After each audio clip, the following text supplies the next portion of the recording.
Hi, Assalamualaikum and good evening to everyone.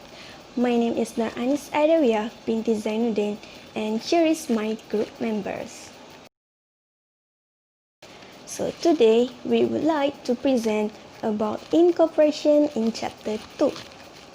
In this chapter, we will explain about the application for incorporation and the effects of incorporation. Before we start, the presentation is based on this question. So, let's start. Assalamualaikum. My name is Nur Iwani Izzati binti Muhammad Fahul Razi, and before we discuss about the question we get, I will explain a little bit about incorporation and a company limited by shares. So, what is incorporation?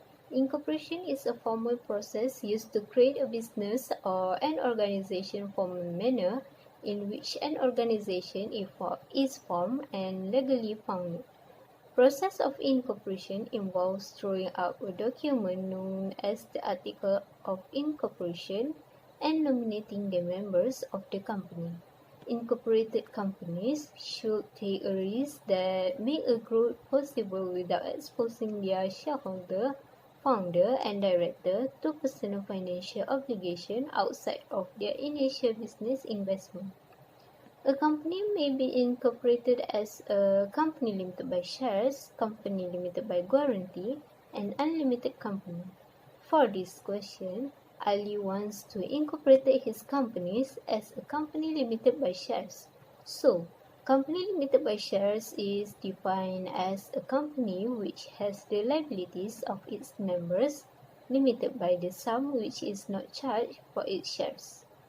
According to Section 11, Clause 1, Companies Act 2016, a company limited by shares shall be either a private company or a public company.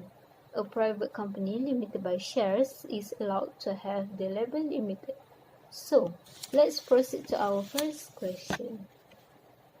Assalamualaikum, my name is Nur Ain Nadhirah binti Jaluddin and I will explain 2 out of 4 applications that are needed to form an incorporation. The first one is, a person who desires to form a company shall apply for incorporation to the registrar. A limited company can be incorporated as a private company, which is Sendirian Berhad, or a public company, which is Berhad. To do that, the company needs related document and legal paper, such as the Form A that can be obtained from Suruhanjaya Syarikat Malaysia SSM website.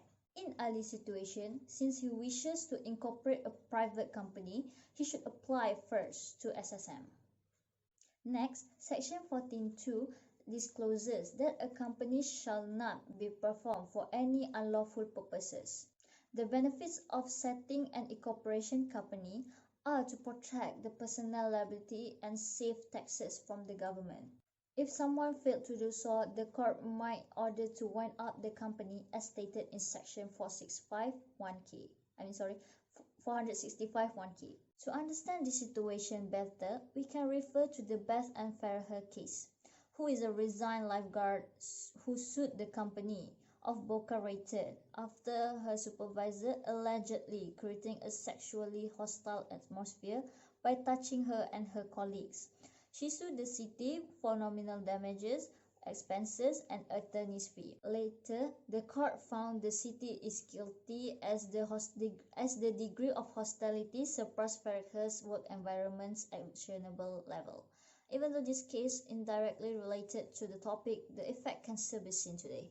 Okay, I'm done with my presentation and I will pass it to Anis. Thank you. Hi, we meet again. So now I will proceed with the third application of incorporation, which is a person who wants to form a company needs to include a statement. In this task, Ali needs to fill in the form that will be provided by Companies Commission of Malaysia. The form of the statement is equipped with required company's information or company details. This is the sample of the form that Ali needs to complete. There are several details about the companies and the members as shown in the picture. The first detail is the particular of the company. It is including the names, the status of the company, whether it is private or public, the nature or the types of business, which is what they do or what they sell during the operation business. Next is they need to fill the registered address, business and business address. For your information, these two addresses is the same unless you move into another place during your business operation. So if you move to another place, you need to update your new address through online. The second details is a particular of the director, which include the names, identification number, and nationality. This same goes to the particular needed in members column. The next one is declaration. It is to admit that everything they stated in the form or in the statement is true by the director and individual responsible. Last but not least, under Section 14 of Companies Act 2016, where it stated that each promoter or director must confirm his consent to act as a director and or as a promoter, and the person must not disqualified under this act. So they need to bring along this statement as well as other form given. That's all from me. Now let's move to the effect of incorporation that will be presented by Iwani and Amira. Next, we will proceed to the next question, which is the effect of incorporation. The purpose of the incorporation is to create a legal entity that is distinct from the individual members. The first effect of incorporation that has stated in Section 18, Clause 1, Companies Act 2016, there shall be a company by name and registration number. If the registrar is satisfied that the provisions of this Act as to the application for incorporation have been complied with, and that the required fee has been charged, the registrar shall enter the company's particulars in the register, grant the company's registration number to the company as its registration number, and issue a notice of registration. The Registrar of Corporations may grant a certificate of incorporation only upon submission by the company and upon payment of the prescribed charge. The next effect of incorporation is every person whose name is as a member in the application shall be entered as members in the register of members. This effect has stated in Section 18, Clause 2, Companies Act 2016. A corporate body is legal organization formed and recognized by the Constitution. Based on Section 20A Companies Act 2016, it says that a company incorporated under this Act is a corporate entity and has a legal personality distinct from that of its shareholder. We can refer to the case of Solomon versus A. Solomon and Company Limited, 1897. The court held that once the company is legally incorporated, it must be treated like any independent person with its rights and abilities appropriate to itself, and that the motives of those rights and abilities are. Pursuant to Section 18, Clause 3, Companies Act 2016, the third effect of incorporation is a company having share capital. The person whose name is stated in application shall become the shareholder or members of the company from time to time. According to Section 74 Companies Act 2016, all shares issued before or at the beginning of this act will not have a nominal value.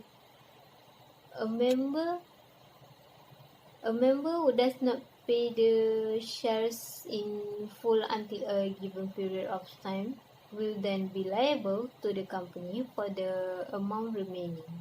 The company is responsible for its responsibilities or liability and not for its members or shareholders.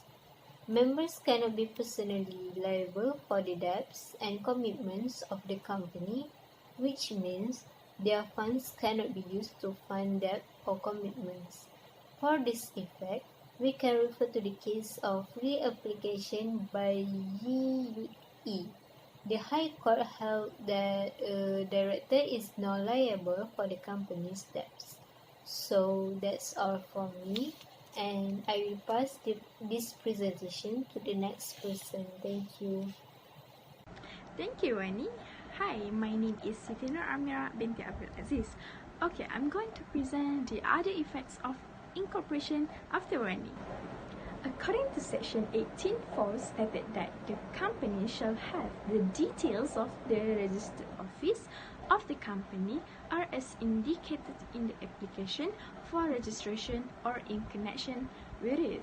The company secretary will use their own address to make sure any response from CCM, BNM or Bursa Malaysia will receive directly. However, company's address can be used, but it feared that the information will not receive directly by company secretary. Before this, Anis said that the address must be same. However, according to the sources, business address will be used if involved in the business activity, while company secretary's address will be used for correspondence related to registration of company. In addition, for those who are not have a physical office, they must have a registered address only. And if the office has moved, they need to change the company's address by online, such as at CCM website. Lastly, based on Section 18.5, the person named as a director or a secretary in the statements, if any, is assumed to have been appointed to that position. For instance, the company secretary will always be behind the director to ensure that all decisions can be made correctly and accurately. To conclude the all effects, Mr. Ali needs to make a next step.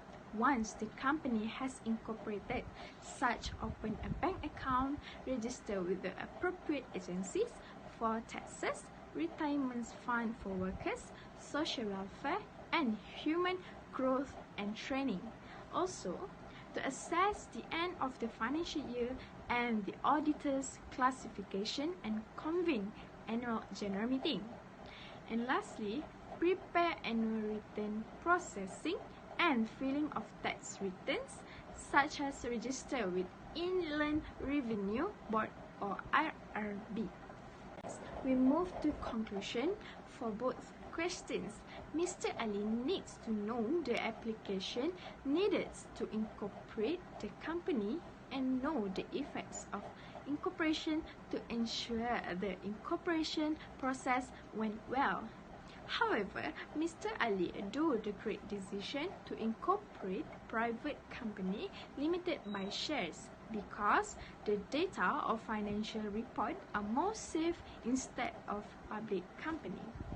That's all from me. Thank you.